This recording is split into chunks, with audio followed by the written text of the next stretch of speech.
Makikita nyo, gawa na po yung ating mga Minami Residences. Punta po ng Minami Residences, yung ginagawa po na SM General Trias. Dito po itatayo ang ating Ateneo University. Sa kaliwa po makikita nyo, may school na po tayo. So ngayon po nakita nyo dito yung mga pre-selling units natin.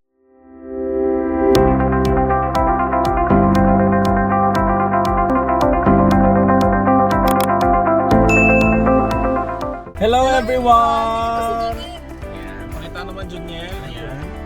Alright, so today po ang pupuntahan natin sa Minami Residences. Bibigay kami sa inyo ng update. Papasok po tayo sa loob ng subdivision. Kung ano ba yung mga nagawa or ano na ba yung mga na-construct. Today po is December 17, 2025. So tara po, samahan niyo po kami. Let's go! Let's go! Yan, so nandito po tayo ngayon sa sales office. Ito po yung ating starting point. Yan, Westwind at Lancaster, New City. Papunta po tayo doon sa Minami Residences. Yes. Tara po! Let's go! Let's go!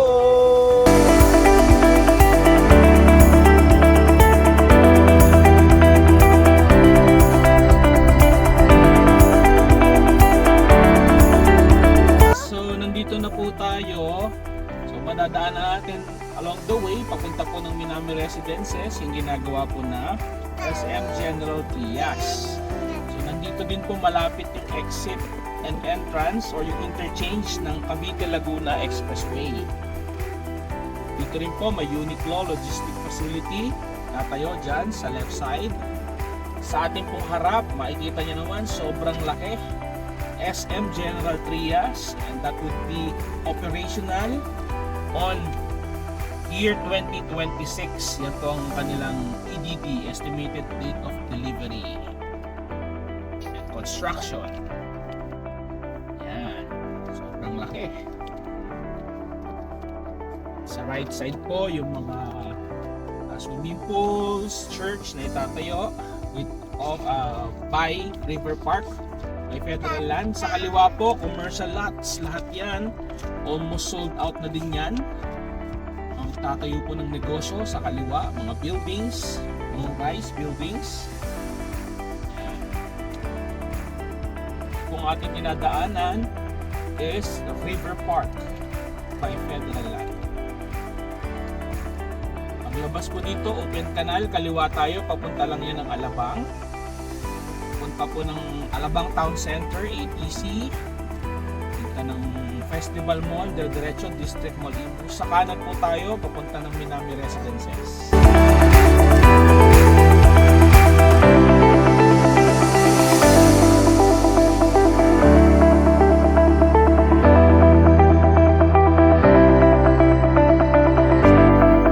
Yan, ang ating po makikita yung crossing. Ito po yung ating Arnaldo Highway.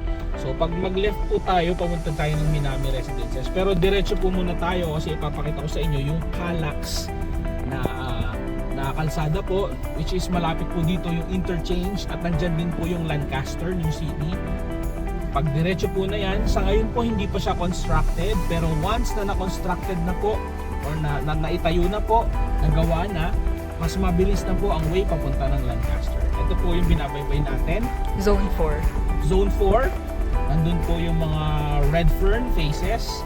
Nakita nyo po kung gaano kalaki yung kalsada ni Calax. So ito po, diniretso natin. Pag diniretso nyo po, dyan po ay Lancaster New City na, yung phase 4, Zone 4 ng Lancaster. Makikita nyo po yung kalsada, sobrang laki. Yan, sobrang luwag. So pag natapos po ito, hindi niyo na po kailangan dumaan ng Lancaster main gate. Kung dito po yung bahay niyo sa Minami and Zone 4 ng Lancaster, dito na po kayo lalabas galing ng Cavitex to Calax. Pagbaba niyo po, Lancaster, Zone 4 na po kayo. So hindi niyo na po kailangan dumaan ng village ng lahat ng village ng Lancaster. Makikita nyo po sa kanan, nandyan po yung Westwood Phase 7, Glenbrook Phase 3. So talaga po, pag galing nyo ng Cavitex, baba na kayong, punta kayo ng Calax, Then pagdating nyo po dito, Lancaster na po paglabas nyo sa Calax.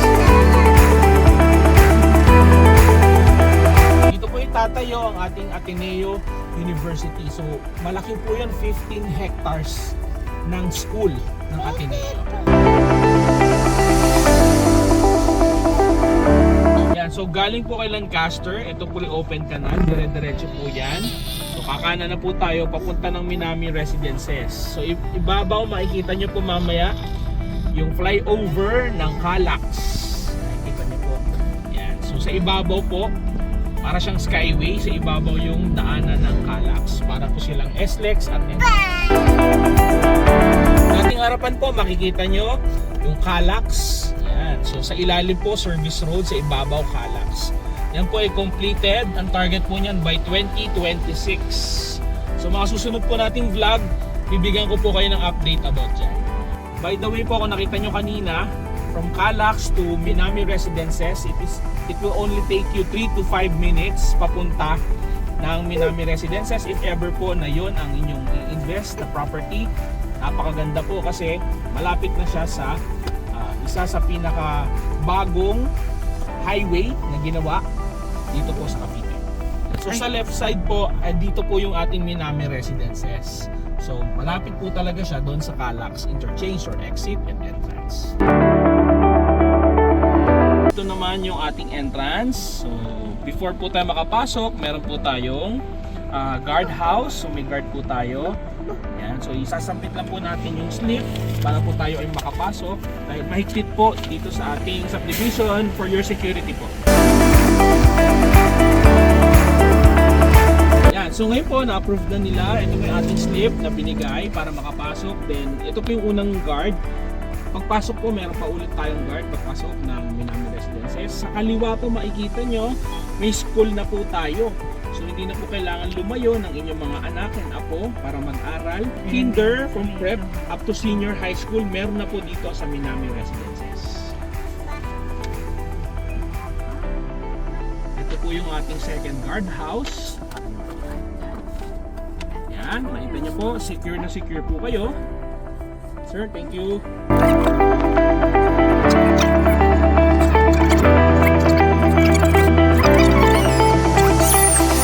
Nakita nyo po, wala pa masyadong nakatayo, kaya best time pa po para mag-invest dahil once po na RFO na or constructed na lahat ng mga property po natin dito sa Minami, yung mga Hana House model, mataas na po yung value ng property ninyo. So the best time po to invest is right now. Okay? So ito po, yan, from entrance hanggang dito po, dire-diretso tayo. So mga Minami Phase 1, 2, 3 up to Minami Phase 7 po ang gagawin natin dito. Dito po sa part na kinakatayuan ko ay ang part ng Minami Residences na wala pa pong nakatayo or constructed na bahay. Dito po yung mapipili yung property na isesend po namin sa inyo if you're interested. Mamimili po kayo sa mga available properties natin na pwede nyo pong pagpilian kung corner po or inner unit or end unit, no? And dito rin po yung i-reserve natin na unit na property for as low as 25,000 reservation fee po. Pwede nyo nang ma-avail ang isang unit ng Hana House model. So kung kayo po ay OFW working abroad, kahit po nag-work sa ibang bansa, sa Pilipinas, ang kagandahan po nito, kahit nasa abroad kayo, pwede po kayo mag-avail ng bahay dito po sa Minami. So ngayon po nakita nyo dito yung mga pre-selling units natin. Puntahan naman po natin yung mga ready for occupancy or yung constructed na po na property. So mamaya puntahan po natin yung Minami Phase 2. Tara po, samahan nyo ako. So right now, nandito tayo sa Minami Residences. Isa po sa phase ng Minami, Phase 2 po. So kung makikita nyo po, gawa na po yung ating mga Minami Residences. So marami pa pong phases ang gagawin dito sa Minami. Kaya po, maganda po habang kanina nakita nyo wala pa pong nakatayo, doon po itatayo yung iba pang mga Hana House model na pre-selling po natin na property. So kayo po, kaya ang maganda po dito, pre-selling pa siya, hindi pa siya nagagawa. Kapag nagawa na po kasi yung bahay, mas mataas na po yung value ng property niyo. So kung kayo po ay naghahanap ng magandang investment, naghahanap po ba kayo ng property kung saan kayo makakapag-invest na tumataas ang value after 5, 10, 20 years from now, you can message us, you can contact us po sa Cavite Properties by Jack and Jazz. also have Facebook, TikTok, and YouTube account. Kung makikita nyo po, we have number po 0917-651-0852. We have Viber and WhatsApp po, wherein doon nyo po kami pwedeng makontak para matulungan namin po kayo sa pag-avail, sa pag-acquire ng property na matagal nyo na pong minimiti at ninanais. Yun lamang po. Thank you so much for watching this video. Again, this is Jexa Por Santos, and see you on our next vlog. God bless you po.